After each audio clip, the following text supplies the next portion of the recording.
Welcome back with a smiling face. Links to previous episodes are given in the video description, so don't forget to like, subscribe and share the video. The Path of Strength. Episode 4. Chapter 34. I woke up to the light feel of sparks running up and down my spine. I slowly opened my eyes and realized that I was still lying on Justin's chest. He appeared to be wide awake from what I could tell. I heard my phone ping on the table and I ignored it. After about 5 minutes, it pinged several more times. I guess I can't ignore it now. I groaned, rolling over to grab my phone. I unlocked my phone and realized that I had several messages from my dad and Michael. I looked at the time. I overslept. I missed training. I opened up the mind link and reached for my father's tether. Alpha, I am sorry. I overslept. I was tired and I guess I forgot to set the alarms before falling asleep. I was just worried about you, Cot. I understand you did need your rest, which is why I did not mind link you. Do you know where Justin is though? I tried to link him several times, but he had his block up and he isn't responding to his phone either. The last time anyone saw him was when Michael took his spot for patrol. I looked over at Justin before I responded to my dad. I am sorry, Justin stayed the night in my room with me. I couldn't sleep and it was the only way that I could sleep. It was like the bond had been demanding for him, so when he isn't here, I can't rest. I can't sleep. I didn't know that he put up his block and was ignoring his phone. I had just woken up when I had linked you. It is okay, Cot. Just as long as you are safe and protected. We just wanted to make sure Justin was all right. Let him know when he gets the chance, he needs to check in with me. I have something I need to talk with him about. After promising my father I would tell Justin, I shut the link down. I looked up at Justin and I smiled softly. He had his eyes closed, but I could tell that he was not asleep. Thank you for staying with me. My dad asked me to have you link him later when you have time. He said you needed to check in and there was something he needed to talk to you about. I continued lying on his chest, not willing to get up, but I knew we needed to have this conversation.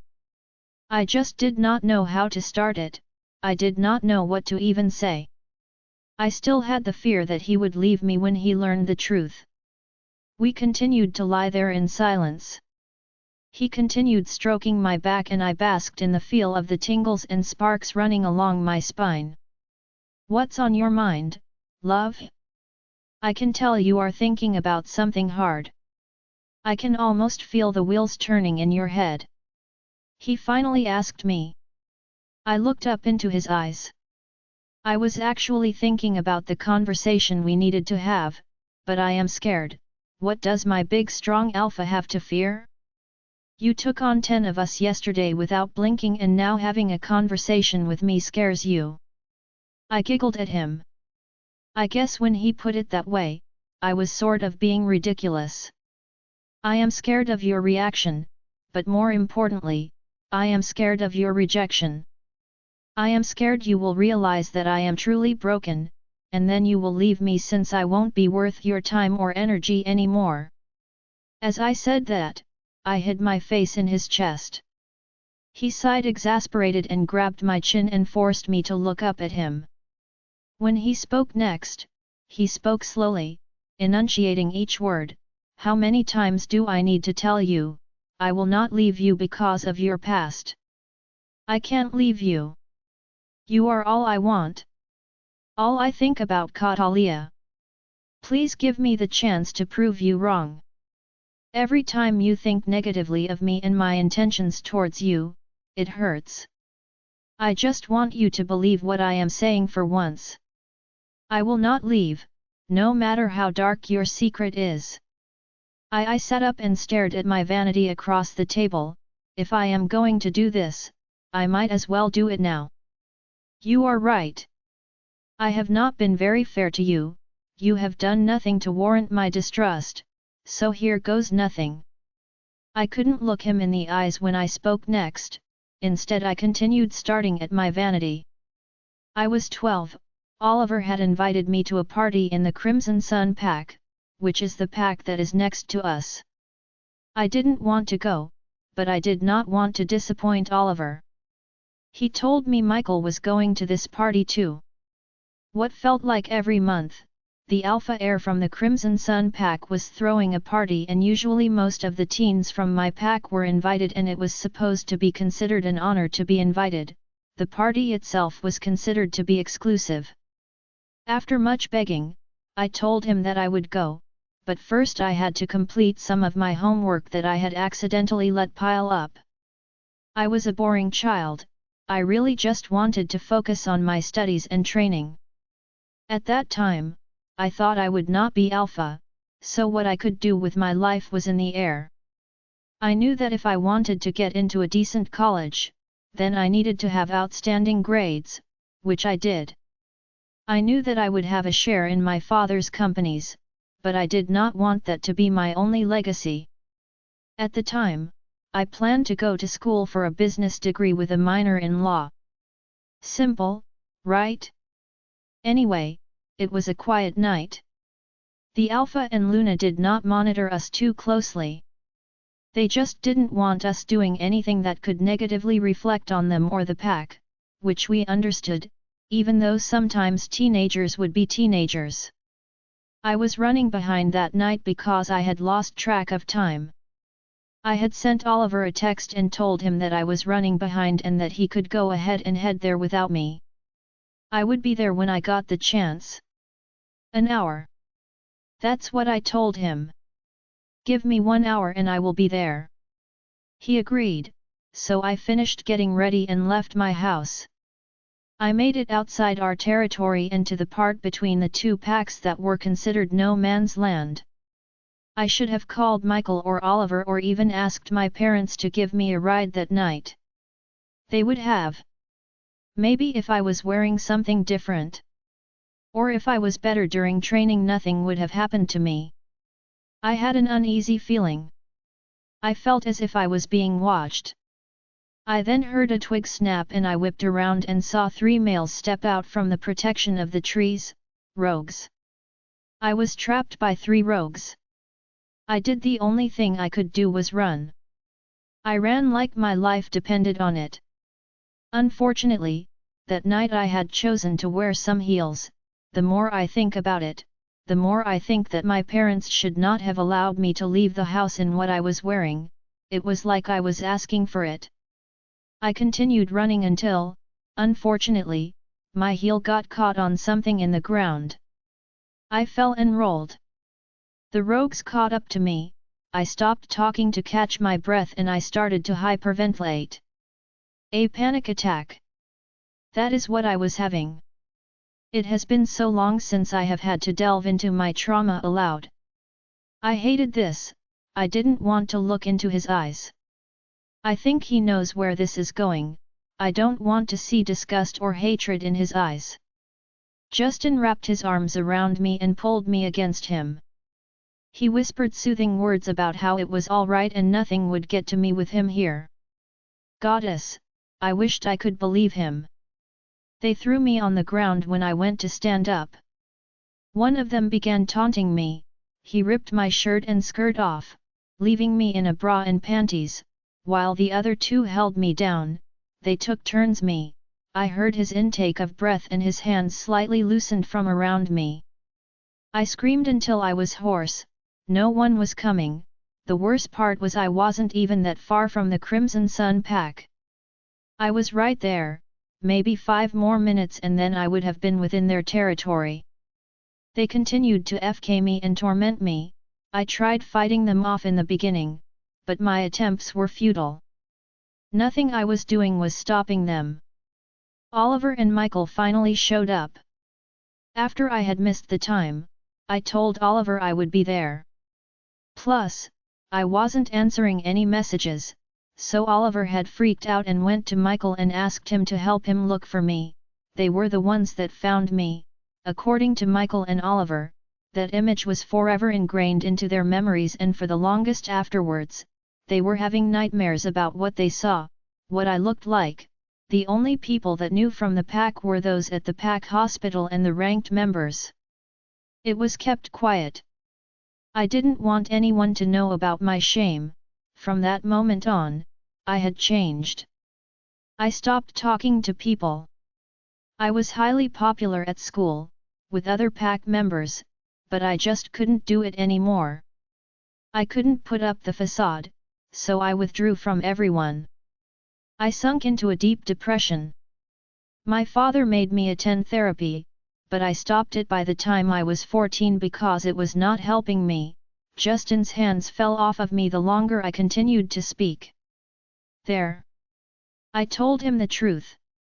I finally gathered the courage to look him in his eyes, anger and hatred. That was all I saw when I looked into his eyes. Chapter 35. Justin's POV. I was stuck on what she had said. Her words kept filtering through my head. They took turns. Me, my poor sweet mate. I screamed until I was hoarse. No one was coming. I couldn't believe what she had been through. They continued to torment me. I tried fighting them off in the beginning, but my attempts were futile. Is this really what she was terrified to tell me about? Her words were playing on an endless loop. Justin, you need to pay attention to what is going on. She is leaving. His words snapped me out of my thoughts. She wasn't in bed anymore.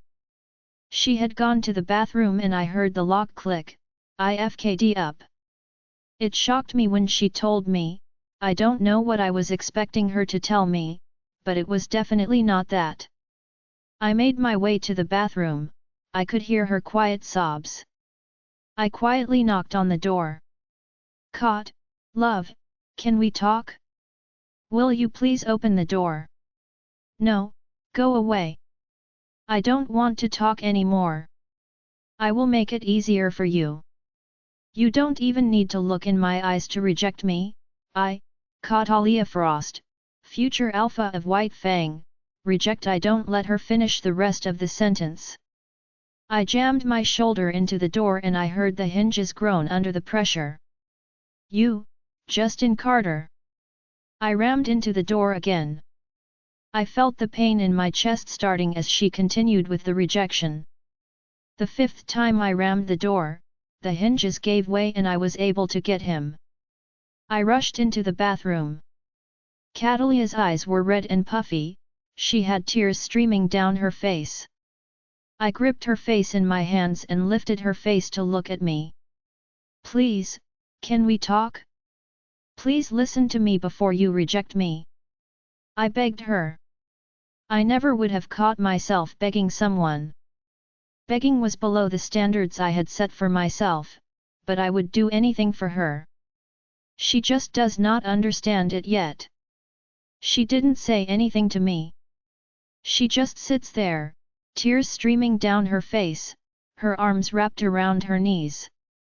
Goddess, I did not mean to hurt her.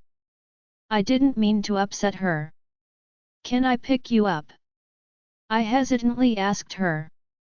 She barely nodded her head, giving me the permission I needed to pick her up. I picked her up and carried her back to her room and sat her on her bed. I sat next to her and we sat in silence for a few minutes. Kat, what did I do that caused you to want to reject me? She let out a small cry before she responded, the look in your eyes. The anger. The hatred. I turned and I looked at you and you were angry with me. You looked as if you hated me. I was going to make your life easier. That way, if anyone asked you about your mate, you could say that I rejected you, instead of telling them that you rejected me because of my past. She trailed off, wrapping her arms back around her knees. Kat, look at me. Please. She continued to sit there, not looking me in the eyes. I reached over and I gripped her chin and lifted her face to look me in the eyes. Love, I was not angry at you and I do not hate you. Far from it. I was angry, yes, but not at you. I hated what those rogues did to you. I hate them for taking away your innocence. I want their blood. I want to find them and kill them. I want to make them regret ever touching what is mine. I want them to regret ever taking anything from anyone without their consent. Most of all, though, I want you to be okay. I want to help you heal from your trauma. I let go of her chin and pulled her towards me, wrapping my arms around her and holding her tightly. You aren't even ngmm me. She stuttered. I could feel my chest getting wet from her tears. Never, baby. You are stuck with me. I responded immediately. Goddess, I almost lost her because of my anger. I was so lost in my own thoughts I did not feel her pulling away from me. I don't know what I would have done if she actually had gone through with her rejection. I think that was what scared me the most. She was going to reject me and not let me explain what was going on with my head. I know it is too early for you and I am not pushing you, I just want you to know that I love you. She stood quiet, lying on my chest. I kissed her forehead and laid back onto the bed, pulling her with me. I heard her soft snores pick up. Good, she fell asleep. I suspected that she had fallen asleep when I told her I loved her. I might as well check in with the Alpha, while I am lying here. I opened the mind link. Alpha, you requested I check in with you. Yes, originally I wanted to make sure you were alright. You didn't show up to Catalia's training, even before we ended up cancelling her training for today, and then you weren't answering your phone and you had your block up. Sorry, Catalia asked me to come by last night as shift change was happening for patrol duty. I promised her I would be here when she woke up and I was worried that if I didn't block my mind, then someone would contact me and I would have to leave her. Sorry, I know that was probably reckless and quite stupid of me to do, but I didn't want to disappoint her. I understand. Next time, at least give someone a heads up if you don't think you are going to be in training. Yes, Alpha. There were also 2 other things that I wanted to discuss with you. 1. Colton was placed on leave, following his mate going into active labor, so I will need you to cover his patrol shifts this week. The second thing was how things were going with Catalia. She told me yesterday how she had planned to reject you, but I think I might have convinced her to give you a chance. She is asleep right now, she almost rejected me. Speaking of it, we will need someone to come to her room in the pack house and fix the bathroom door. She was in the middle of trying to reject me and I busted the door down to hopefully stop her, which I did. Thank Goddess! She told me. She told me what they did to her. I was angry. I was pissed. She thought that it was directed at her, but she didn't give me the chance to explain to her what was going through my mind. I got her to listen to me after I busted down the door. Please tell me someone killed the bastards? Tortured them? Something. I am sorry, son. They got away. Michael had a choice when he found her. He could have either gone after the 3 rogues or he could have stayed and attended to Catalia. He chose his sister. He knew that she needed him more at that moment, so he put his need for revenge on hold to protect her and make sure that she was all right. We have been tracking them down. We believe we are following their trails. There have been attacks on the outskirts of varying attacks, matching what they did to Cod and the descriptions that she had given us the days following her attack. Michael and I have been tracking them without her knowledge. We did not want her to know about us tracking them. We worried that she would relapse and go back into how she was prior to the little bits of recovery that she has made. Goddess, how could they harm her like that? She was 12, no wonder she had changed from that girl I had heard so much about from the warriors that had been sent to train here. I wished someone would have told me sooner, so I wouldn't have been so shocked.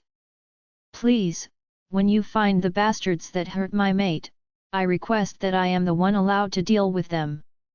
I will teach them that they should not touch anyone without their consent. Then I will make sure they regret living for touching my mate. Of course, Justin. I will let Michael know to let you into what we have going on with the bastards that raped her. Thank you for not proving me wrong.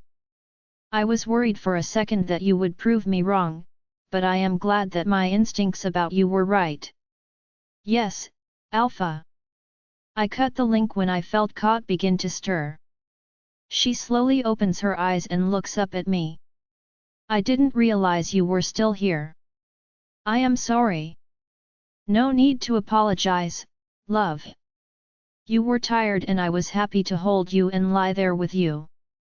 She snuggled deeper into my chest and I continued rubbing up and down her back. You really aren't going to leave me? She asked me quietly. Never, baby. You are stuck with me until you decide to cast me away. For right now, you are stuck with me. I meant it when I said I love you. She looked up at me and smiled softly at me. It is okay. You don't need to tell me right now. One day I will get her to tell me she loves me. I will piece back together what she thinks they broke and I won't let anyone ever harm her again. Chapter 36. Catalia's POV today has been a roller coaster. Justin and I stayed in my room most of the day. Michael decided that he would have the kitchen send food up to my room. Justin had patrols since he had agreed to take Colton's shift this week while he was on leave. He told me he would be done by midnight, if I wanted him to come back to my room. I was lying in bed contemplating the direction my life had taken. If you had asked me the day before my birthday if I thought I would have found my mate on my birthday, I would have said that you were crazy. If someone told me that I would come to mostly accept him and tell him my darkest secrets, I would have laughed in your face. Now, I can't see what I would have done without Justin. I legit thought he was going to hate me for my past, for no longer being pure, but he assured me that he didn't hate me and that he wasn't mad at me. That was a relief. I know I should not be tired, I slept for almost half the day in Justin's arms. I lay in bed and before I knew it my eyes were closing. I am being chased in the forest. I stumbled through the forest when I heard the sounds of footsteps behind me. I pushed myself to run faster, harder. I don't want to be caught in this again, this can't happen to me again. I am happy, my mate wants me, despite my trauma. It seemed no matter how hard I pushed myself, they were still gaining on me. I heard the laughter of the first one, followed by the second one mocking me for not being able to get away, and the third one was silent, deadly silent. I stumbled over another log in the middle of the forest floor and it allowed the first one enough leverage to catch up and tackle me to the ground. He is holding me down as the other two begin clawing at my clothes, ripping them off me. No. Stop. Please. Help me. I yelled. I kept yelling until I was hoarse. No one was coming. I was alone. I will always be alone. I continued yelling, hoping and praying that someone was going to come for me. Caught. Catalia. Baby, wake up. It is just a dream. I woke up, startled. My cheeks felt wet. I slowly raised my fingers and felt the moisture on my cheeks. I felt the instant tingle of the sparks running along my arms. Justin was here. SHHH, it is okay baby, I got you. Justin's soft voice was whispering to me. I looked up into his bright forest green eyes. As soon as I saw the concern in his eyes, I started to sob. The tears started to roll and they continued rolling. Justin continued rubbing my arms, sides, and back. He was whispering that everything was going to be okay and that he would not let anything ever happen to me like that again. He reminded me repeatedly that I was more than my trauma.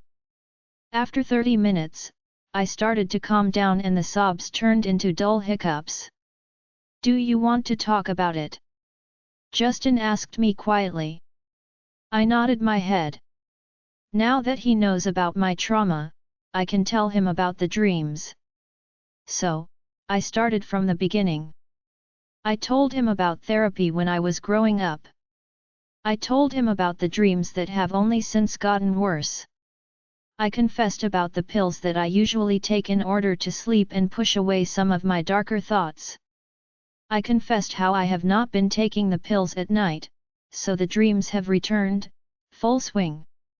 Unfortunately, I don't like taking the pills because they make me feel fun, but the doctor warned me about that.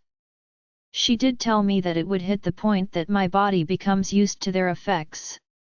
The past couple of months, it felt that I needed to take more and more in order to feel all right, in order to sleep in peace. The entire time I was talking, he listened intently. I could tell that he wanted to interject several times, but he didn't. He continued letting me talk until I told him everything that I had done since I was attacked. When I finally finished, he was quiet for a second. "Why didn't you tell anyone? I understand why you never came to me, we were not close, not for my lack of trying. Your parents, Oliver, Michael, Elijah, the betas, the gammas, someone would have done something to help you, love. They would have found something that did not involve the therapy that you hated, or where you did not have to resort to the medications that you could have overdosed on. I did not want to feel weak. I did not want to see the look of pity on their faces. After my attack, I could barely talk to my mom without her crying. My father gave me a look of pity. I could tell Michael and Oliver only saw the girl that they found on the ground that was broken, that had her innocence stolen from her. Elijah was the only one that did not look at me like that. He treated me the same as he always did. He was younger than me, so he did not understand what had happened to me, which I guess for me was a good thing. He later found out after I had woken him up one night because of my screaming from a nightmare. From that moment on, Elijah tried his hardest not to treat me as if I was fragile and going to break. I know the rest of my family and even the other ranked members don't mean to do it, they still are treating me like I am fragile. I didn't want them to be proven right just because the nightmares haven't gone away. I looked at him and I could tell that my eyes were glistening. I didn't want to cry in front of him again. I held back the tears as hard as I could. "Baby, I hate to see you hurting. I hate it even more to see that you do not believe that you do not have anyone in your corner, when the reality is I am in your corner, your family is in your corner, the ranked members are in your corner. You just have to let us in. Can you try to promise me something?" I slowly nodded my head. "Will you try to let me in? Let me help you? Let me help you get rid of these awful memories and move past them, let you get a full night's rest without worrying about what sort of dreams you are going to have. I promise I will not make you go sit with a therapist. I will be your therapist if I need to, just please do not hide from me. I will be what you need me to be." I nodded my head at him. "Good." He was silent for a moment. "Are you ready to talk about how we are going to handle us going forward?" I was quiet. I am not ready to tell everyone about us, even though I am sure, after the challenges, everyone pretty much suspects what is happening between us. Not to mention, Christopher outright knows that he is my mate. I am not ready to tell everyone about us. However, I would not mind you staying with me. The nightmares are worse when I am alone. For the most part, when you are with me they aren't too bad. Besides that first night I asked you to stay with me. I am still wrapping my head around the concept of us. Plus, I am not ready to be bombarded by the pack, but, we can tell our family, if you want. He smiled gently at me. I would like that, love. I would love to stay with you. I have a house that is being prepared for me in town, we can either stay there, or we can stay here. It doesn't matter. I am sure neither one of us wants to stay at our parents' house. I know how the alpha is when it comes to the pack princess. I giggled with him. He is right. I really don't want to stay with either of our parents. I don't mind keeping it from everyone right now. What we do in our life is none of their concern. I will admit that it has been sort of hard keeping it from my family. Although, I am sure my father suspects something after the challenge. I have been avoiding him, so we don't have to talk about how I reacted when Gale was coming at you. I don't have patrol tomorrow. Would you like to do something? I can take you out for dinner or we can go tell our families, it is up to you what we do and don't do. That sounds like it would be fun. I would like that. If you want, maybe we can tell our families tomorrow and still maybe go into the human town for dinner or a movie. We can do that. I will plan something for us, I don't want you to have to worry about any of the minor details. I will take care of everything. Let's lie down and go to sleep. We need to be up early for your training. I am sure the alpha isn't going to let you or me miss another day of training. He has a point. Dad would be pissed if I missed another day of training. Mate or no mate. He let it slide today, but he is not usually that lenient. I laid down next Justin. He kissed the back of my head and I smiled softly at the gesture. I fell asleep thinking about how lucky I actually was to have Justin in my life. Chapter 37. I rolled over and the other side of the bed was empty. His scent lingered on the sheets and his side was still warmed. He must not have left so long ago. I heard the sound of running water and realized he must have been taking a shower. I looked at my phone. 4 a.m. It is time for me to get up and get ready for training. I showered last night, so I was going to skip one this morning, since I would just need to shower after training. I walked into my closet and grabbed a fresh training bra and leggings for me to train in. I am pulling my socks and shoes on when the bathroom door opens and Justin walks out, encompassed in the steam from his shower. I am sorry. I did not mean to wake you. You didn't, not actually anyway. I rolled over and the bed was empty and then I checked the time and realized that I needed to get ready for training anyway. I really doubt the alpha will allow me to skip training again. I walked into the bathroom, brushed my teeth and pulled my hair up and braided it. I always hated fighting and training with just my hair in a ponytail. I learned from fighting females, especially inexperienced ones, that they like to try and pull hair in order to get a one-up on their opponent. Really, it just pisses me off. My hair being pulled never bothered me. It is actually quite easier during fights to have my hair braided, since it gets in my way less than in a regular ponytail. Would you be alright if I walked with you to training? I know you are hesitant to let the entire pack know about us being mates, and I think that I am still with you for alpha training. Your father originally did it to force us to spend time together. Wait. What did he just say? What do you mean to force us to spend time together?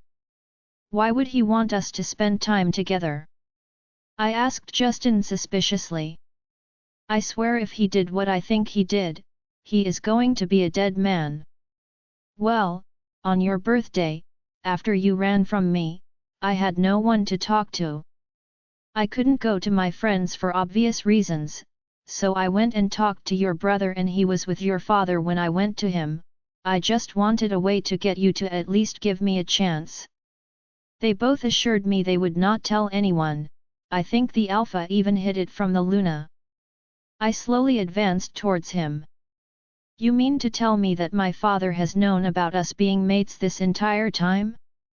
This entire time I was suffering alone because I felt that I had no one to talk to about my inner turmoil, and you had already spilled it to someone? You mean I could have talked to my brother without worrying about him being too judgy over me wanting to reject my fated mate? Love, I am sorry.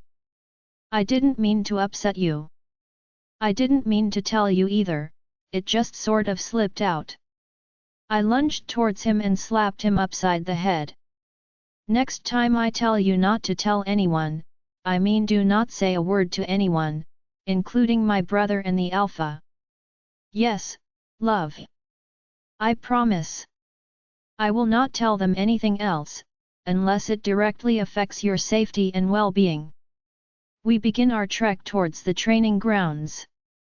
When we arrived on the training grounds, I was shocked to see not only was my brother there, but King Lucas, his Luna Everly, and his guardian were all present as well. I walked over to my dad and whispered, "Alpha, what is the king doing here?" "He wanted to observe your training today. We are going to start with some sparring and then we have some business to attend to. Just a few meetings that need our attention. We need to have a conversation after training too. Just the two of us," he added through our link. I nodded my head at him, acknowledging what he said. "Good morning, King Lucas. I am surprised to see Luna Everly with you this early in the morning." "Good morning, Catalia. You will find that my Luna often does not go many places without me, especially in unfamiliar territory, even if that means joining me for training at 5 AM. My guardian and I just wanted to observe your training today, and then I have a meeting later with your father that I am assuming you are joining before I head back to my territory. Let's get started, shall we, Catalia?" "Yes, Alpha." I looked around to see who I would be sparring today. I doubt my father was going to put me against Justin again, especially knowing we are mates. I looked behind me and saw Gale sprinting towards us. Well, I guess I found my sparring partner. "Catalia, since you have grown used to the fighting style of most everyone here, we are going to toss it up. You will be sparring with Gale. You can spar in either wolf or human form. The choice is up to you." "Yes, Alpha." Gale and I responded as one. Gale and I took positions across from each other and I looked around at everyone. I am not used to being observed with every minuscule movement that I make, which is a scary thought. I am ready to get even with you, Kat. I still can't believe you took me down during that challenge. Gale said to me as we got into our positions. I motioned my hand to him in a bring it on notion. We circled each other for a few minutes before Gale made the first move towards me. He lunged towards me, reaching towards my face, as he made a motion to trip me. I dodged his fist, but I didn't see what he was doing with his feet. I fell, catching myself with my hands. I jumped up and lunged for him, using the heel of my hand to hit his nose. I felt the crunch of his nose, as his blood spurted onto my hand. He grunted before going at me again. We continued like that. Both of us made small movements towards the other, neither of us making much headway. I could feel that he broke one of my ribs and my right ankle was sprained. Sky was working diligently to heal me. I had broken his nose, injured his left leg, and left a nasty cut on his left arm, courtesy of me partially shifting.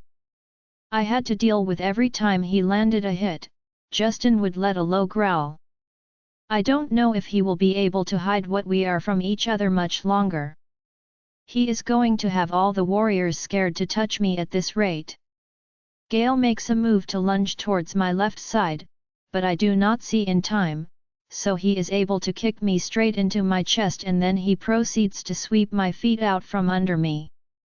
He flips me over, pinning my right arm behind my back and pushing it upwards.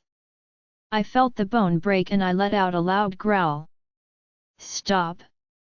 We are going to call it right here. Gale, I hope you feel better now that you two are considered even. Catalia, you need to work on making sure your weak spots are covered, which is how he was able to get you down. Gale, you need to work on protecting your face and yourself from claws. She got you good on your arm. Both of you need to report to the infirmary to have any bones set. Afterwards, Catalia, I will see you in my office. Yes, Alpha. Gale and I said simultaneously. My father and King Lucas and his entourage disappeared to walk back to the pack house, where the offices of the ranked members were located. Justin walks to me and inspects my arm. Gale, was it necessary to break her arm? Gale held up his hands and quickly walked away before Justin could attack him, which I would not put it past Justin to do. Justin, I was fine. You cannot intervene every time I am training and you cannot threaten any of the warriors when they land a hit on me. I know, Kot, I promise I know. I have a hard time watching anyone put their hands on you. I cannot help it. I know you can handle yourself, but I also wish you would let me protect you too. Justin, as the next Alpha, you know that is not a possibility. I have to be able to do this on my own. After my incident, I promised myself that I would be able to fight. I promised myself that I would never let something like that happen to me ever again, and I intend to keep that promise. When I moved up the ranks with the warriors, that was the quickest, with the exception of my grandmother, that anyone in this pack had been able to move through the ranks. I was determined to make sure that I was not weak and would never be forced to submit to a man. I know, love. I know. I promise from now on, if I cannot handle it, I will look away or go somewhere else during your sparring. The instinct to protect you will always be there, even if I know that you do not anyone, let alone a man to protect you, my love. We began our trek to the pack hospital. When we got there, I saw one of the nurses applying a salve to Gale's arm. I really did a number on his arm. Another came to set my arm, wrapped my ribs, and checked my ankle. My ankle was already pretty much healed, but she had to place my arm in a sling and told me it needed to stay on for the next 6 hours, until the injury fully healed. She wrapped my ribs and gave me the same instructions. Once leaving the hospital, Justin left to go meet with Gamashan and go over the new training regime that was being implemented for the warriors. We walked together to the pack house and then Justin went to go find Gamashan to go over the new training regime being implemented for the warriors. I watched him walk away until he was out of sight before making my way to my father's office for these meetings and to meet with King Lucas. Chapter 38. I entered my father's office and found him alone. I thought the king was going to be with you. He had a few things to take care of before joining us. He, also, wanted to get Luna Everly situated, so he could attend meetings. She apparently hates sitting in his meetings and prefers other things to better occupy her time. So, she will be staying in the suite they are in with her guardian. We are going to start with our conversation. Have you decided what is going to happen between Justin and you? The elders began pressuring me when they realized Justin was your mate. I have repeatedly told them you are not willing to give up your role as alpha to your mate, not that Justin isn't capable. I want to take it slow. While I haven't fully accepted him as my mate, I have assured him that I will give him a full chance to get to know each other. I was shocked he did not run when I told him I had been raped. I expected the worst from him. I expected him to hate the fact that I was not pure and I was essentially a shell of my former self. He didn't leave. He stayed. My father stared at me for a moment before he spoke. I think you are doing the right thing by giving Justin a chance. He is a great man, honorable, strong, and he will not give up easily.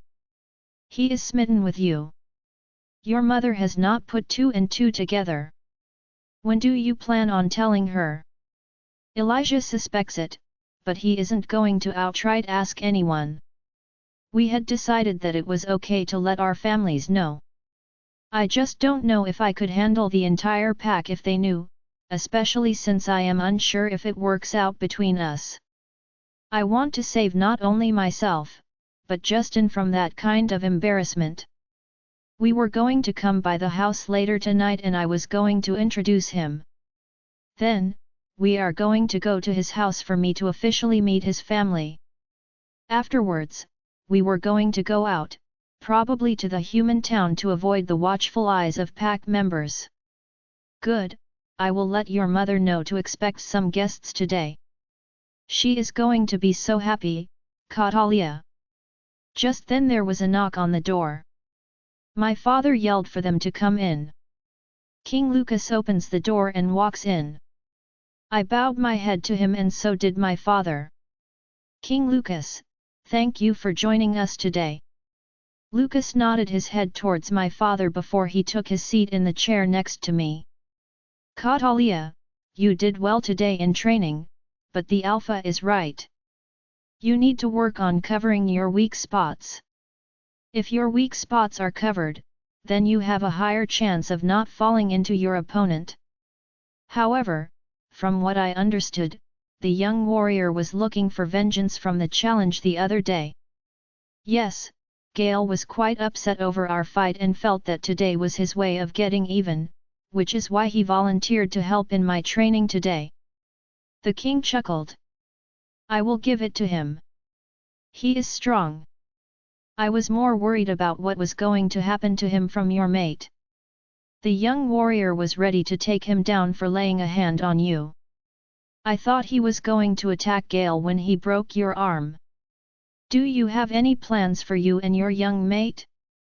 I noticed you are not yet marked. I sat in silence for a moment before my father jumped in and saved me from answering. Justin and Catalia have some things that they both need to work out. After the incident, when Catalia was 12, Catalia had spent the last several years weary of men, in general, so she had every intention of rejecting her mate. She recently decided that she would give Justin a chance. I looked at my father in horror. Why did he have to mention what happened to the king? Catalia, look at me, my father said. I refused to look him in the eye before he forced the mind link open. Catalia, you will listen to my reasoning before getting upset. I know you do not want anyone to know what happened to you. When it first happened to you, in the pack, we kept it for the ranked members. However, we are required to report incidents such as molestation, kidnapping to the Leakin King in our area. King Lucas knows what happened to you. He tries not to mention it the few times that he has met you. He doesn't intend on upsetting you. He had similar problems with his Luna that you are giving Justin. Similar circumstances happened to his mate before he found her and she nearly rejected him on the spot. Luna Everly was a normal wolf when she met King Lucas, living in a pack just like you. She was raped by a visiting alpha's son in her territory. That is all I will tell you regarding what happened to Everly. It is, after all, her story to tell. The king means no malice in mentioning it to you. The business we had today involved you and your trauma. He wants to help you. Stop being so bullheaded and talk to us. We can't help you if you don't let us. I sat in silence for a few moments before I finally looked up at my father and nodded my head. I was struggling to wrap my head around what he told me happened to Luna Everly. She seemed fine, happy even. Maybe there is hope for me after all. The king looked at me. I am sorry for upsetting you, Catalia. I want to help you. I cannot help you if we can't talk about the events that occurred. I want to help you not only for the sake of your mate, but for your sake too. It is time you return to that girl I first met when she was 10, who did not take no for an answer, was so headstrong, and loved everything she had. We want her back. I remember the day that I first met you. I told your parents that you were the definition of a true alpha female, even though you were not the firstborn. After seeing your wolf, I can confirm that you are 100% alpha, no doubt about that. I looked into the king's eyes and his eyes held nothing but sincerity. Thank you, King Lucas. He shook his head at me. In private, you can just call me Lucas. I hate formalities almost as much as my father hated them. Yes, Lucas. I grinned at him. Let's get started. This is going to be hard, Catalia. Just remember that I know everything that has happened before to you. I have learned that it is different to hear from the victim's point of view. Take your time telling me what happened. Just know, I am not judging you and I in no way think you are weak, no matter what happened to you and no matter how you expressed your emotions. So, I told him. I told him everything, just as I had told Justin yesterday morning. I started with my hesitancy to go to the party, with the fear I felt when I thought I was being followed, and at that moment, the three triplets stepped out of the brush in the woods. I told him how I handled my trauma, from the therapy, to the pills, to the refusal to sleep at night. I explained my nightmares and how they are worse when Justin isn't around. By the time I had finished, we had been sitting in the office for about 3 hours. Lucas listened to me intently about my experience and how I processed my pain and trauma. Catalia, thank you for telling me in your words what has happened to you. Thank you for trusting me enough to see the pain you went through. He looked at my father. Everything she told me lines up with what the other victims have told me about the three. So far, she has handled it the best out of the rest. One of them took her life last week. I looked at them. What did they mean? What other victims? I thought I was the only one they had gotten to. My father looked at my face and he could see my confusion. We have been trying to track down the bastards. Over the past couple of years, they have been hitting up various packs around the state, raping them and leaving them for their pack members to find. Most of them were prepubescent and had not connected to their wolf, so they could not mind link with other pack members. Wow! I did not realize they had been looking for the bastards this entire time. I guess it shouldn't surprise me though. I never thought for a moment that my dad would ever let what happened to me slide. For the longest, they never allowed me out of their sight, not even to go to school. I always had a warrior with me to make sure that I was protected. We sat there talking for about 20 more minutes before I excused myself to go and get ready for tonight. I made my way to my room in the pack house and jumped into the shower. I finished the shower and walked into my closet to pick out an outfit. Where are we going tonight? I linked Justin. It is a surprise. I placed a new outfit for you, hanging on the back of the door to your room in the pack house. He chuckled. I rushed out of the closet and looked at my door. Well, he did. How did I not notice that? Be ready in an hour. I will be there to pick you up. He was still chuckling as he cut the link. I unzipped the garment bag and my breath hitched. It was gorgeous. I will admit he has great taste. The dress was turquoise and it went to my knees, with half sleeves. Over the turquoise part of the dress, there was a thin veil that was embroidered with different flowers. I finished getting dressed and proceeded to put on a pair of turquoise heels. The heels were small in length, so that they would not hurt my feet too much and they were easier to maneuver in. I rushed to the bathroom and blow-dried my hair. I curled my hair and pinned the sides to my back. I put on some light foundation, black eyeliner, and some light brown eyeshadow, to complement my eyes. I put on some rose-colored lip gloss before deciding that I was officially ready. I heard a knock on my door and I rushed to it. I opened the door and my breath caught in my throat. Chapter 39. Justin's POV. I spent the rest of the day preparing for tonight with Catalia. I wanted everything to be perfect. Once I figured out where we were going to go, I decided to go shopping. Luckily, the Alpha was able to figure out her size for me, without me having to break into her room and figure it out. I was window shopping when I saw the perfect dress for her. I can only imagine how it would look on her. It was stunning, just like her. Once I bought the dress, I made my way back to the pack house and I handed the dress to an Omega and asked her to take it to Catalia's room and hang it on the back of the door.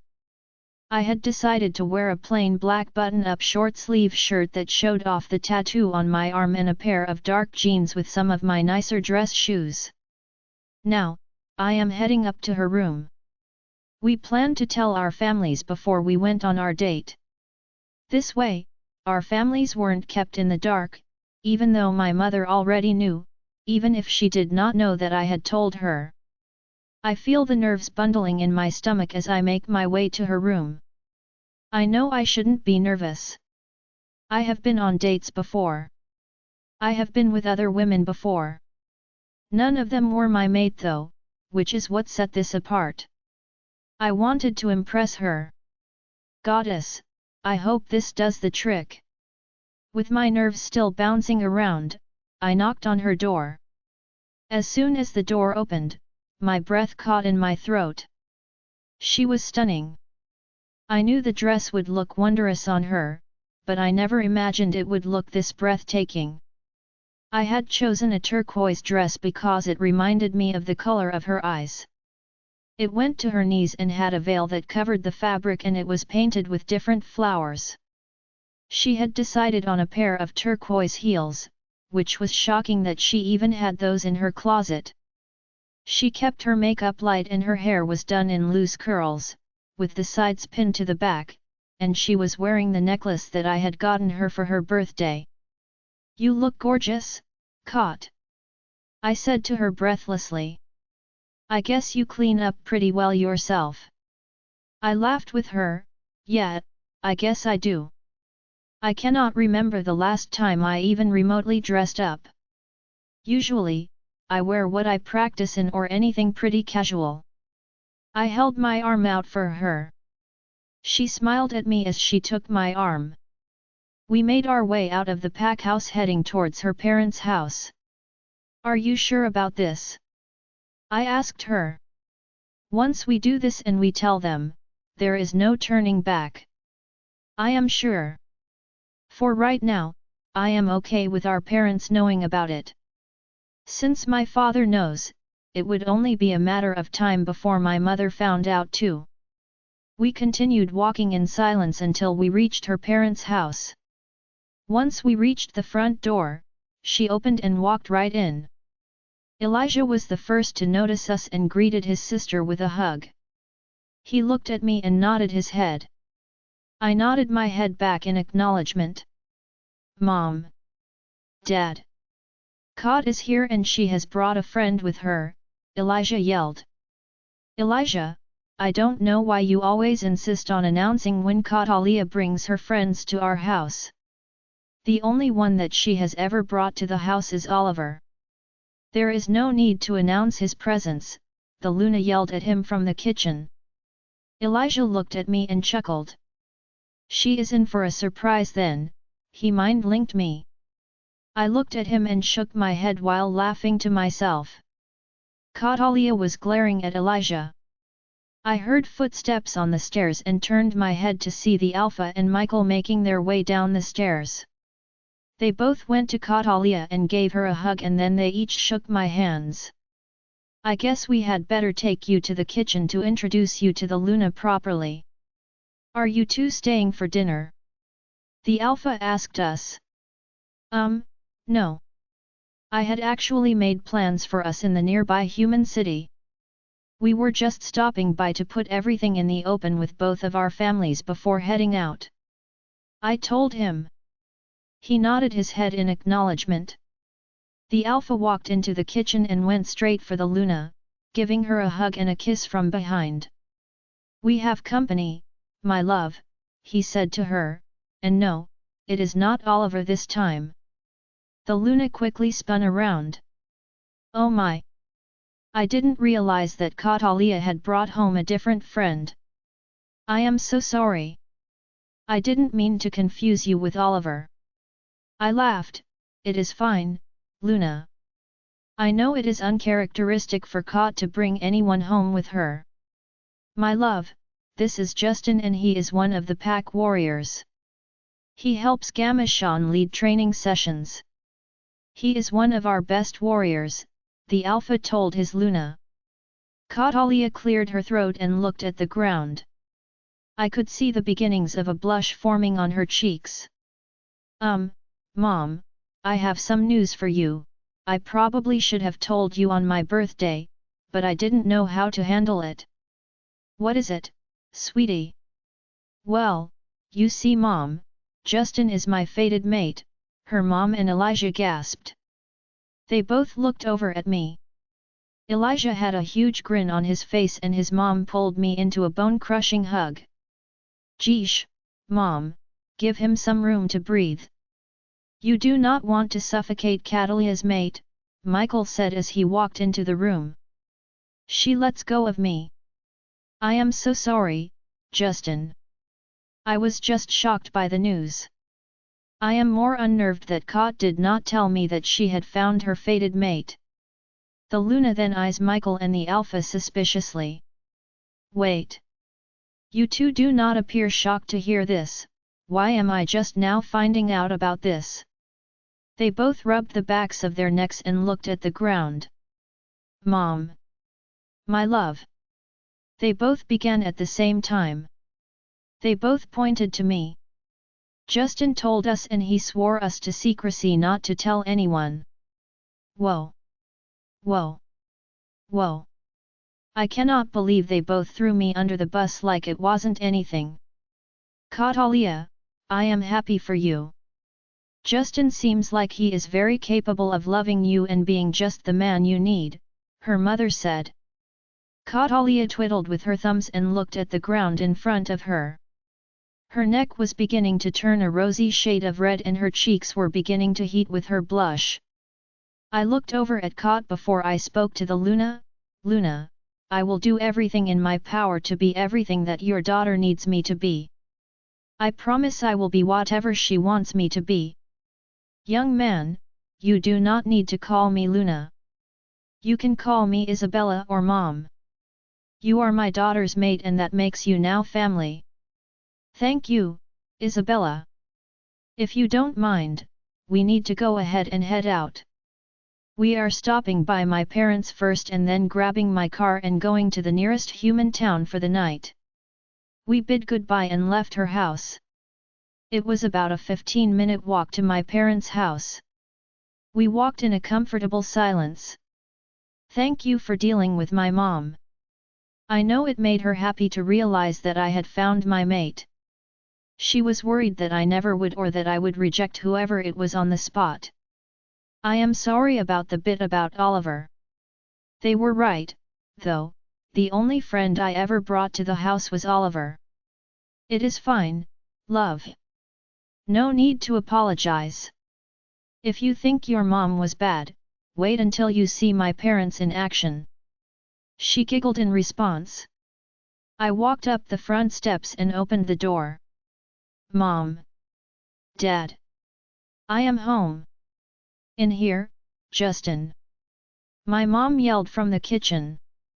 I walked towards the kitchen with Catalia in tow. My mom walked towards us and she pulled me in for a hug as my father came down the stairs. He doesn't notice Catalia standing behind me, awkwardly. Son, I didn't realize that you would be staying with us tonight. We got used to you staying at the pack house. I am not staying tonight. I actually have some news for you and then I will be heading out. It was at that moment he chose to realize that Catalia was standing there. Future Alpha. It is an honor to have you here. Justin isn't in any trouble, right? Of course not, Mr. Warner. He is a fine warrior. Catalia responded. Mom, Dad, I would like you to meet my mate. I hesitantly told them. I knew that Mom knew already and she had been dying to meet her in person. She had only met Catalia in passing and they usually didn't have full conversations with each other. My mother squealed as she pulled Catalia in for a hug. My dad looked at me over their shoulders. You okay, son? I have heard rumors about her past and what is speculated that she has gone through. She has baggage. Baggage you may or may not be ready to handle. He mind-linked me. I promise, Dad. I know exactly what she has gone through and that makes me more determined to claim her as mine. We are keeping it pretty quiet for now while we both come to terms with it and we do not want to be bombarded by everyone. We completely understand, son. If you need anything from us, please don't hesitate to ask us. Mr. and Mrs. Warner, thank you for accepting me so openly. You raised a wonderful son, who is so kind and thoughtful, Catalia told them. Nonsense, Catalia. No need to call us Mr. and Ms. You can just call us by our first names. No need for the formalities. You have yourself a deal as long as you refrain from calling me Alpha or Future Alpha. My mom smiled at her graciously, of course, sweetie, anything that you ask. Well, Mom, Dad. We have to head out. We have plans tonight and I need to make it to our destination before our reservations. They bid us goodbye and we walked outside to my car. I opened the passenger door for her and helped her inside. I like the car that you have, she tells me. Do you like cars? This was one of the first cars that I bought myself and boy was it expensive. My friends were envious when I bought this car. I do like cars. I always dreamed of having a Dodge Charger or a Porsche. I never thought my mate would have the Charger that I had dreamed of getting. Do you think maybe I could drive it someday?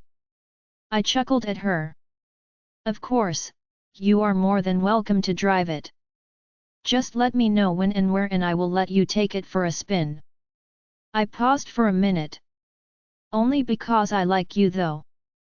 Just don't tell my friends, I am letting you drive it. My friends would kill if they realized that I am letting you drive my baby. Aziel has been begging for a chance to drive this since the day that I bought it. She chuckled, you got yourself a deal. I won't tell a single soul about this. She was silent as I began backing out of the driveway. Where are we going? She asked me. It is a surprise, love. I think you will enjoy what I have planned for us tonight. I smiled at her as I sped through the back roads, leading out of the pack, driving towards the human town that was about an hour away from us. Chapter 40. Catalia's POV. I was nervous about having to meet his parents and even about telling the rest of my family about Justin, but it went rather well. I wasn't sure if Justin had told his family anything about us or our relationship, or lack thereof. They seemed happy to physically meet me. I had met Justin's father several times previously, since he is one of the top warriors for the pack, and I had met his mother just a few times in passing. We are now on our way to our mystery destination. Justin refused to tell me anything about the place we were going to. Justin has held my hand since right after we passed over the pack territory line. He didn't ask, which was a shock, and just reached over and grabbed my hand. His hand did feel nice in mine. I liked the soothing feel of the tingles and sparks as they ran up the length of my arm. We were now pulling into what I assume is our first destination. The Belmont Performing Arts Center. He parked the car and sat there for a few moments in silence. Michael told me that you enjoy musicals and plays, and he told me about some of the ones that you wanted to see live. So, I did some research and realized that we were near a performing arts center that just happened to be showing one of the musicals that you had been wanting to see. Luckily, I had some connections because the show was completely out. I looked closer at the front of the building. When I saw the poster for the Hamilton musical, I squealed. Justin laughed while he placed his hands over his ears at my loud squeal. "Thank you! Thank you! Thank you!" I excitedly exclaimed. Justin gets out of the car and walks to my side and opens my door and holds his hand out to me. "Will you do me the honor of accompanying me tonight?" he asked. "Of course." I grabbed his hand and he helped me out of the car and we walked to the front to the ticket master. Justin lets them know that he has a reservation under his name and they let us in. We mingled around for a few minutes and he bought me a drink for the play, a Hamilton t-shirt, and the musical soundtrack. We made our way to our seats and I was speechless at the spot he was able to reserve for us at the last minute. We had our own private box on the right side of the stage. We sat down next to each other and I hesitantly laid my head on his shoulder. "Thank you," I mumbled. "You are welcome, my love. I hope you enjoy your surprise." "I love it. Thank you for going the extra mile and learning what I like, so you can cater our date to my liking." This was incredibly thoughtful of him. I just assumed when he asked to take me out that we would end up going to a nice dinner and maybe a movie. I never imagined that we would be able to see my favorite musical of all time. The lights dim and the narrator gives the basic information before the play opens. Justin placed his arms around my shoulder and gave it a tight squeeze. Throughout the first act, Justin kept his arm around me. I would hum the songs or sometimes sing them quietly under my breath. Each time I did this, I would glance over at Justin and see that he was watching me with a smile on his face. Once the first act was over, I rushed to use the bathroom and then headed back inside. Once I sat back in my seat, Justin wrapped his arm around me again. "Who is your favorite character, Cot?" That is a tough question. I like Angelica Schuyler, but I like Lafayette too. I like the spunk that Angelica has. Sometimes, Angelica reminds me of myself when I was younger before everything happened. I love the Schuyler Sisters song. Lafayette is everyone's favorite Frenchman, of course. Who is your favorite character? I don't really have a favorite character, love. I have only heard of this musical in passing, but I have never heard the songs or seen any of the renditions of it that are on the TV. If I had to choose tonight, I would say my favorite is Alexander Hamilton. I gasped mockingly at his response. He does not look like a musical type of guy. I laughed at his response. "Do you even like musicals or plays?" He shook his head. "Nope, not at all. This is the only one that I have ever seen. However, I wanted to make you happy. I wanted this to be something special for you. Something you would cherish. Even though I never cared for them, you do, which was enough of a reason to take you. I have another surprise for you after the play too." The lights dimmed again as the second act began to play.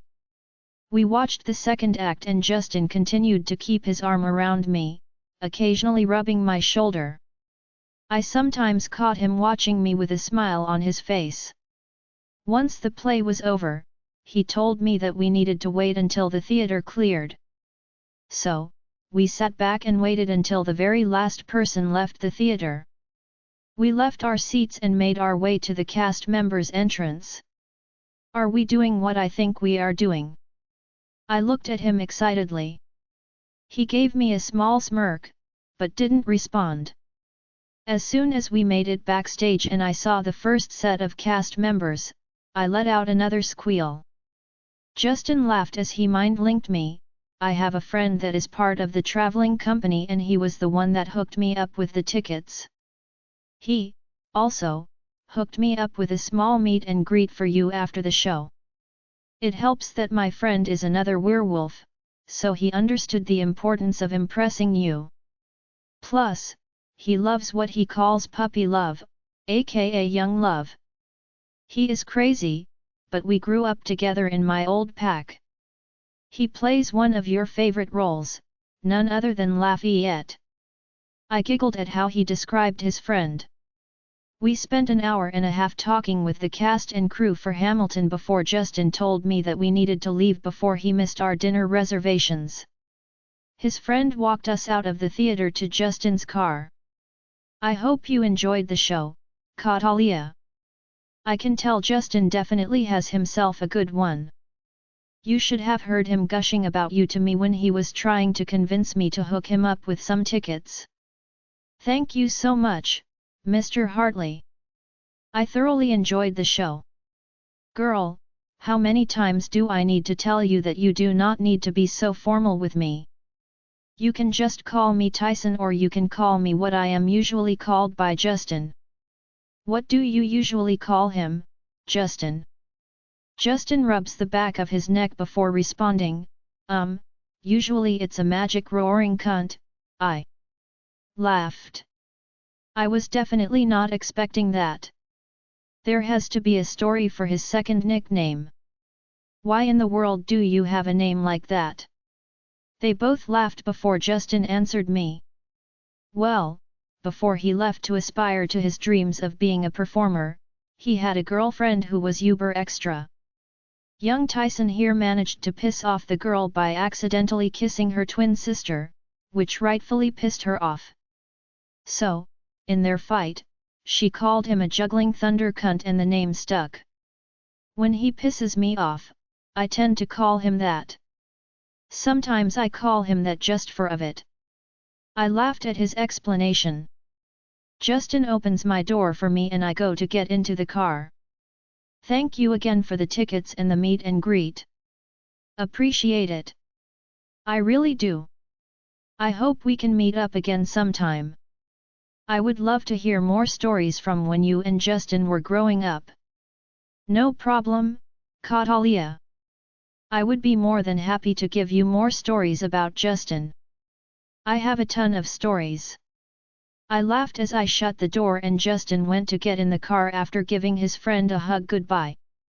Are you hungry, love? Actually, yes. I am ravenous. Good, I have the perfect place for dinner. I laughed, of course you do. Let me guess, I am not allowed to know this one either. Nope. Not a chance. It is a surprise, but I am sure that you are going to love it. Chapter 41.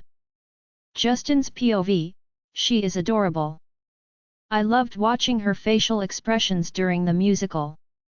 I loved it even more when she hummed her favorite songs or lip-synced some of the lines. What is worse, I do not think she understands the effect that she is having on me. I asked Tyson when I asked about the possibility of getting tickets about maybe doing a meet and greet for her. Of course, he was ecstatic about it. He told me while a good portion of the cast were human, there were also quite a number that were werewolves, so they would understand the importance and gravity of a fated mate. I was incredibly lucky that the tour for Hamilton that was in the nearest city to us just happened to be the one that Tyson was a part of, so I could pull some strings and get my girl tickets to see her favorite musical. Michael had told me her favorite plays included Hamilton, Wicked, Six, and Heathers. I was just lucky that Hamilton was actually playing near us. Now, for the next part of my plans. I had made reservations at an expensive new French restaurant in town. I don't know how I got lucky enough for them to have a reservation available for this evening because usually they book out months in advance. Buy best-selling books online. I pulled into the restaurant as she gasped at the sign on the restaurant. Law note Bluey? How did you manage a reservation here, Justin? I had gotten lucky. I called for a reservation and they told me that they just had an opening, so I jumped at the opportunity. I knew that you liked foreign cuisine and I knew that this restaurant was popular and served French food. I was hoping you would enjoy it. I love it. Thank you. I got out of the car and walked to the passenger side, opening the door, and holding my hand out to her. She grabbed my hand and I helped her get out of the car. My car did sit slightly low on the ground, and while I did not doubt that she could get out on her own, I liked the idea of being able to help her out. We made our way inside the restaurant and I stopped at the hostess stand. The hostess looked me up and down, but I paid her no mind. When Catalia noticed, she growled under her breath. It seems someone is territorial. Seems only fitting though. Most she-wolves are territorial when it comes to their mates, alpha males tend to be worse, so I can only imagine Catalia is going to be like that, since she is an alpha female. Reservation, the hostess asked us in a nasally voice. Warner. Your table is now ready and, just as requested, you have a private room. Follow me.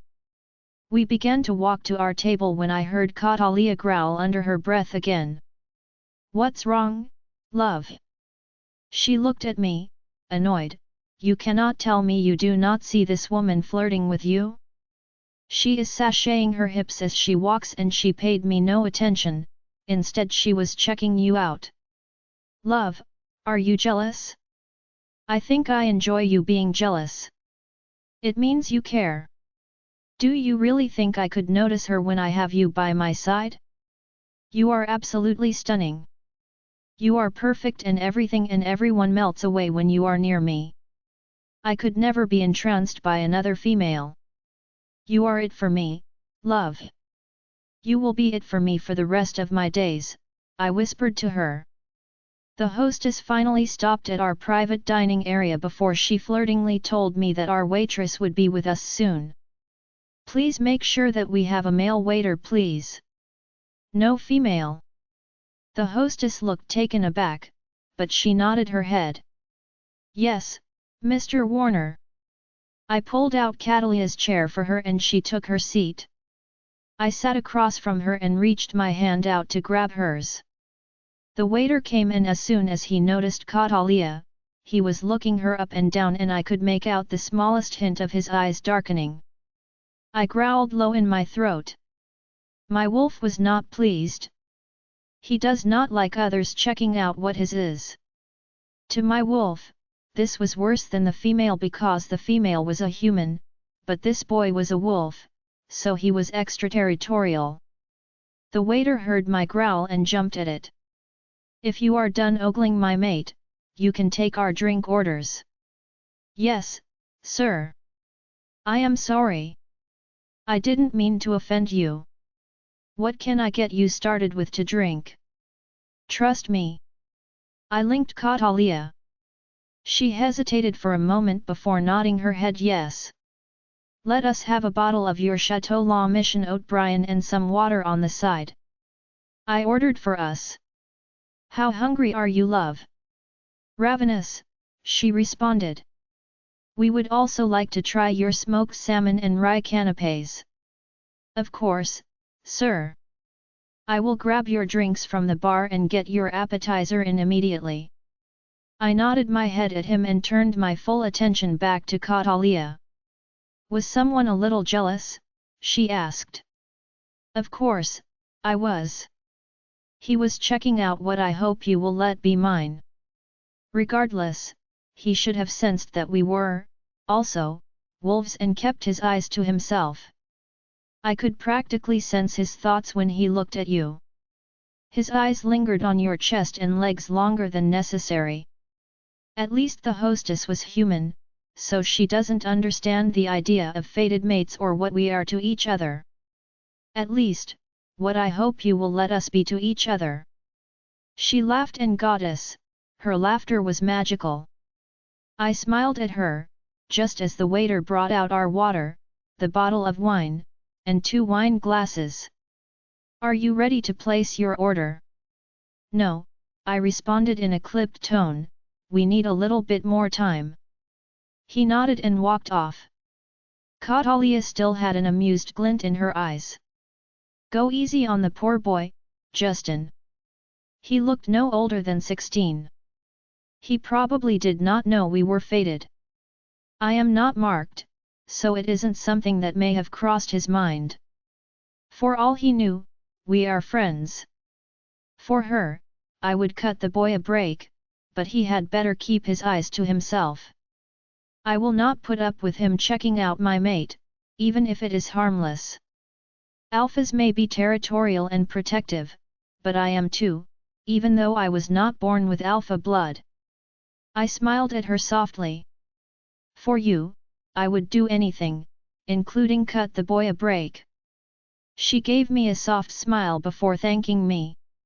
She started looking at the menu and I swear I could see her eyes bugging out of her head. The waiter came back with our appetizer and asked us if we were ready to order. We both nodded our heads and he looked at me expectantly. What would you like, love?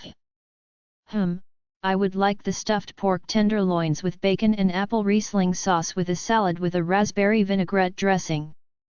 The waiter looked at me. I would like the croque monsieur with a side of French onion soup. Of course. I will put your order in for you. Enjoy your appetizer. Catalia and I were silent for a minute while we each tried the appetizer. Usually, I do not eat French cuisine when I go out. Since my mom had French roots, French cuisine was something that we often had at home when I was younger, so I usually like to try new foods from other countries. How about we play a game of 20 questions? Catalia asked me. I want to use this time to better get to know you. I want to get to know you better too. You can go first. What is your happiest memory? She asked me. I stared into her eyes as I began to answer her question. Starting with the hard questions. I have several happy memories. One of them was when it was announced that I could come to your pack and train as a warrior. After the rogue attack, I envied being a warrior and I strived to do my best to get to be a warrior and, of course, your pack has the best of the best when it comes to warriors. However, all of my happier memories recently and they all involve you. The happiest being just the other day when you agreed to give us a chance. When you agreed to give me the chance to show you that I could be just what you need and I won't hurt you as some of the others have. I think that is what made me the happiest. Another happy moment was the first time that I kissed you. And then when you agreed to go on this date with me, I loved seeing your smile tonight and hearing your laughter. What is your happiest memory? My happiest was probably when Michael asked me to take his role as Alpha and my father accepted it, no questions asked. I never knew what I was going to do once I hit the legal age because my brother was going to become Alpha and the only part of the legacy that I was going to receive was part of my family's business, but I have always wanted more. I used to envy Michael that he was going to be the next Alpha, but I never questioned it because he was the oldest, so I accepted it. Plus, I was a girl. No one would follow a female Alpha. There are plenty that would follow a female Alpha, love. I would follow you, even if you were not my mate. I have seen the way that you interact with pack members. You are loved. You are respected. You are going to make a wonderful Alpha. She smiled at me and I could see the tears in her eyes. She swiped at them quickly before speaking again. What is your greatest fear? I laughed. Of course, she would ask me this. I hadn't acknowledged any fears that I had until the rogue attack hit my old pack and I realized that I feared losing my family and pack. Now, while I still fear something happening to them, I realized my greatest fear the other day when you started to reject me. My greatest fear is losing you. I don't know what I would do if I ended up losing you, love. In just a matter of weeks, losing you has become my greatest fear. What is your greatest fear? Just as she was about to answer me, the waiter came in with our food. Is there anything else that I can get for you? I shook my head no and waited for him to leave. Catalia was quiet for a moment as she began to nibble on her salad. I am not sure you want to hear my greatest fear, she said quietly. Of course, I want to hear it. I want to know everything about you, Kat. I want to know your greatest joys, your deepest fears, your wishes, your regrets. Everything. I smiled at her softly, encouraging her to tell me. She was quiet for a moment more before she quietly stated, I fear failing as an alpha and letting everyone down. I fear what I am starting to feel for you. I fear falling for you. Most of all, I fear those guys that raped me finding me and finishing the job. I fear what more they would have done to me if Oliver and Michael hadn't shown when they did. I fear encountering them again and freezing up. Tears started streaming down her face. I got out of my chair and walked over to her. I pushed her chair back slightly and kneeled in front of her. I placed my fingers under her chin and gently raised it to look me in the eyes. I will never let them get to you again. I will go to the ends of the world to protect you. They will never get the chance to hurt you again. I know you are scared of what the bond makes you feel for me, just know, I will be whatever you need me to be. Anything you need, my love. We will move however fast or slow you would like. I will wait as long as you need me to. I love you, Catalia. I wrapped my arms around her as she calmed down. I could feel her heart start returning to a normal beat. I am glad to know that my touch and scent is enough for her to calm down. We ate the rest of our meal and continued playing our game. We both steered away from any deep questions or anything that could be construed as serious. I loved it every time she would giggle at something I said. Goddess, she was quickly becoming my everything. I used to think my father was exaggerating or trying to be romantic when he would say that your mate would be your everything and you would do anything for them. I now realize how right he was. I would very much do anything for her. I truly love her, even if she isn't ready to love me back. Chapter 42. Catalia's POV tonight was amazing. I did not think that tonight was going to go as well as it did. Justin was the perfect gentleman and he really did his research to make sure that he centered our date around me. Even though, our questions did take a turn for the worse at one point. I didn't want to lie to him about my fears, but I also didn't expect his reaction to my fears, either. Then, he purposely let me steer the conversation to more comfortable questions. He continued driving us towards the pack. He held my hand the entire drive back to the pack house. He pulls out front of the pack house and we sit there for a second before he hesitantly spoke. Am I staying with you tonight? Or do you want me to return to my home? I thought for a second. What do I want? It feels too fast to want him to stay with me, but let's be honest, it is the only real way that I have been getting any sleep at night. So, what if that makes me selfish? I would like it if you stayed with me tonight. I get more sleep when you are with me, and I like falling asleep and waking up in your arms. When I am with you, the nightmares aren't so bad. I will stay with you as long as you need me to. I will stay forever if you want. I have a question though, if sleeping alone scares you and brings the nightmares, why do you choose to stay at the pack house instead of going to stay at your parents'? I laughed. He had a point. I could always stay at my parents' house, but they usually hover, so I opt to stay at the pack house. Plus, I don't have to deal with the endless questions. I choose to stay in the pack house.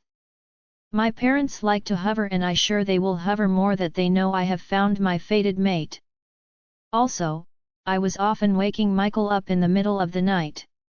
I couldn't always stifle my cries and screams from the nightmares. Michael's room is the closest to mine, so he often was woken up by my screams and cries. I used to have antidepressants and sleep sedatives that I would take, but Michael and Oliver found out and they asked me to stop taking them, especially because I got the prescription without my mom and dad knowing about it. The prescriptions helped, they knocked me out, so that I was not dreaming. I did not see the nightmares of my past, which was helpful for me, since I am no longer taking the prescriptions. The pack house was my salvation, so I was not disturbing the peace at home. Mom and Dad don't know that I am still having the nightmares, and I do not plan to ever tell them that I am still having the nightmares. Baby, you cannot keep everything bottled up like this. There are people that can help you when you are feeling like this. I would do anything to help take away your nightmares. If sleeping next to me helps you in the slightest, then I would gladly sleep with you anytime you need me to. He smiled at me as he got out of the car and walked around to my side of the car. We walked upstairs to my room and I unlocked my door. I walked in, leaving the door open for him. I began pulling out some pajamas for myself. If you need some pants or something to wear, you can go next door to Michael's room and borrow some of his clothes. I walked into the bathroom and jumped in the shower, washed off my makeup, brushed my teeth, and then made my way back into the main part of the room. Justin had apparently gone to Michael's room and borrowed some clothes, and it looked like he also took a shower in his room too. Justin hesitated before walking over to where I was standing at the bathroom door. He lightly placed his hand onto my face. "Katalia, may I kiss you?" I slowly nodded my head, and that was the only response he needed from me. He tilted his head and lowered his lips to meet mine. His lips were warm and soft as they met mine. I parted my mouth slightly, allowing his tongue slipped inside. He pressed our bodies closer together, against the wall, and we were both breathing heavily as our lips were pressing together. His tongue played with mine, fighting for dominance, a battle that neither of us were going to win. Warmth blossomed in my chest and sparks were igniting as one arm wrapped around my waist while his other tangled in my hair. The strong scent of his shampoo was dizzying. All too soon it was over and Justin pulled back. He didn't let go of my waist and he continued to hold me tightly against his chest. "Thank you," he whispered into my hair. "I really enjoyed myself tonight." Tonight was everything that I had hoped it would be. "Come on, let's go to bed. We both have training in the morning and we probably don't want to piss off the alpha by being late to training." I pulled away from him and walked to the bed.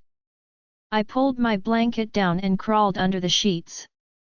I laid on my left side as Justin crawled into the bed behind me, pulling the blankets up the rest of the way. He wrapped his arm around my waist and pulled me to him, so that I was snuggled into his chest. I must admit, I fit next to him perfectly. I could get used to this. I could enjoy waking up and falling asleep like this every night. "Justin, thank you for everything tonight. I enjoyed the musical and getting to meet your friend. Then, dinner was an experience. I enjoyed the French cuisine, but more importantly, I loved our conversation and I loved learning more about you. I loved how you didn't assume anything. Instead of outright assuming you were staying with me, you asked for my thoughts. You didn't just kiss me like most men would have, you asked my permission, making sure that it was okay with me. I absolutely loved that about tonight. You made sure that I enjoyed myself and that everything was perfect for me. I just wanted to say thank you. While I can't bring myself to use the big L word, I can tell you that I am falling for you and that I like you.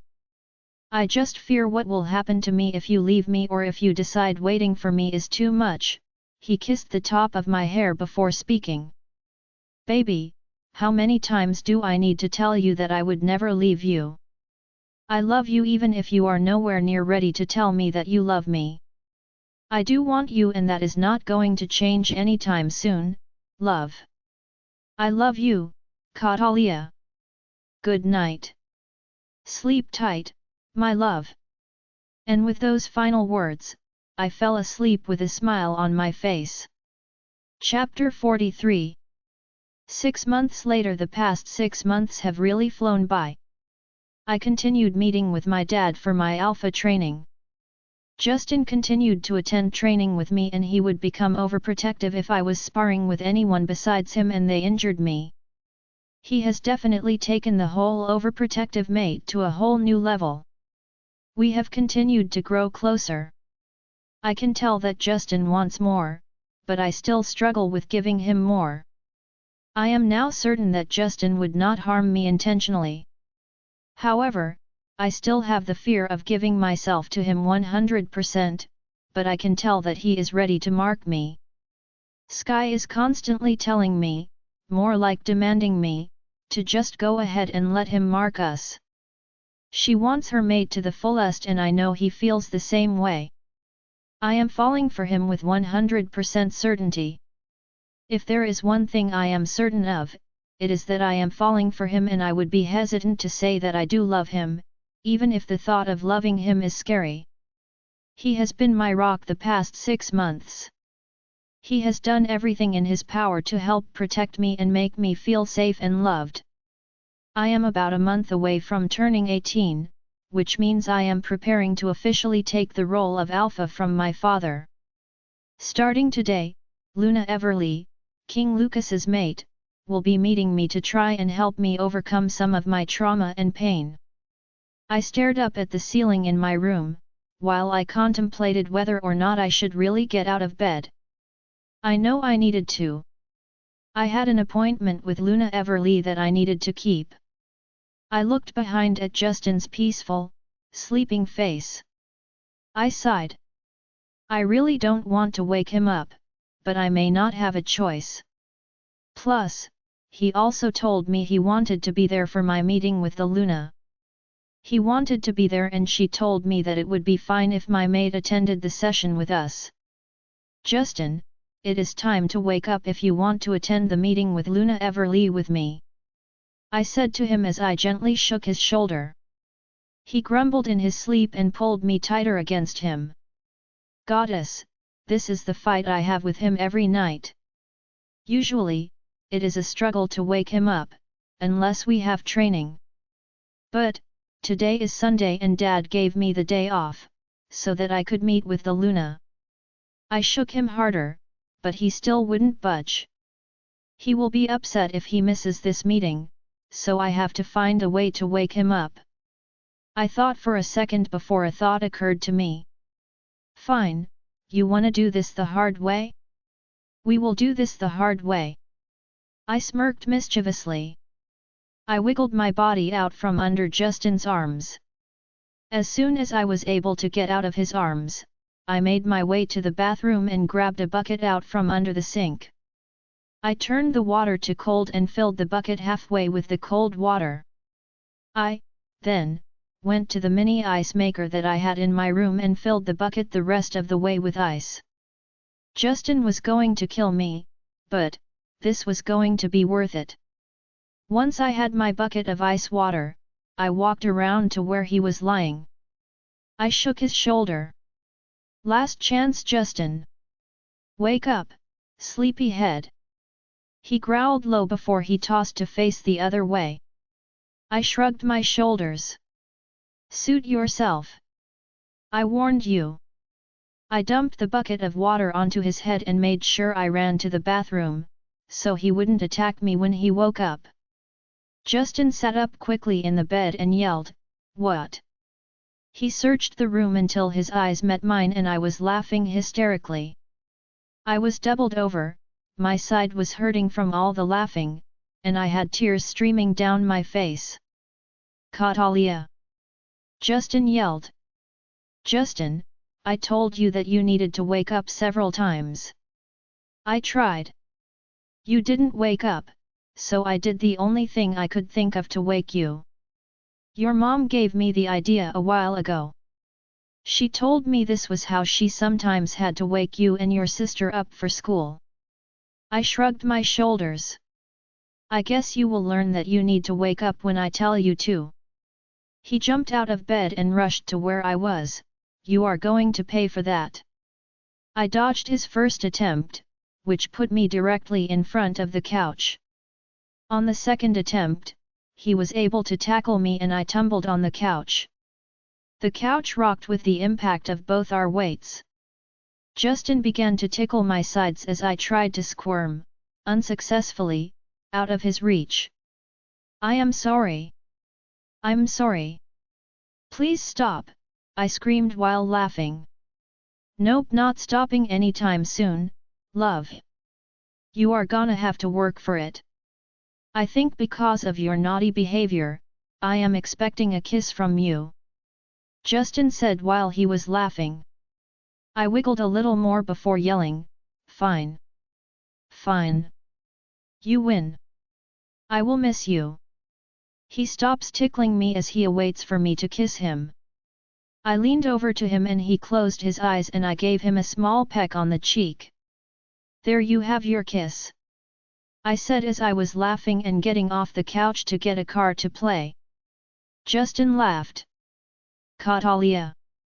You know that is not the type of kiss I wanted. I know.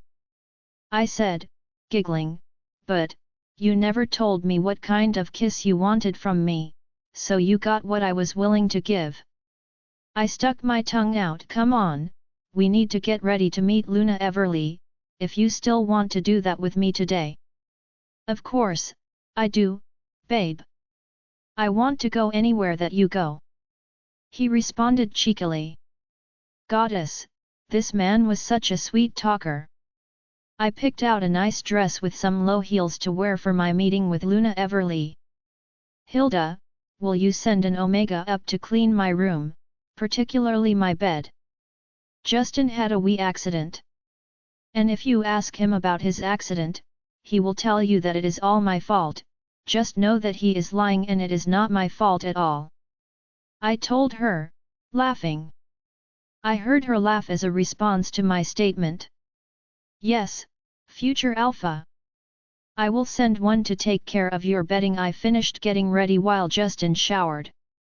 I curled my hair and let it fall around my face, framing it, and then I put on some light makeup, aiming to hide at least the dark circles that seemed always present under my readers. Once we finished getting ready, we left my room and made our way to my dad's pack house, knowing the king had to return to his kingdom soon after the challenge, because of his duties calling him. He agreed to let his Luna return to my territory as long as the guardian could accompany her, plus, at least 3 of the royal guards, which was fine with me. We stopped right outside my dad's office and he continued to take deep breaths, so that I would be calm when I entered his office. Join our Facebook and WhatsApp group for more updates, link is given in description. Rest audiobook will be continued in next episode.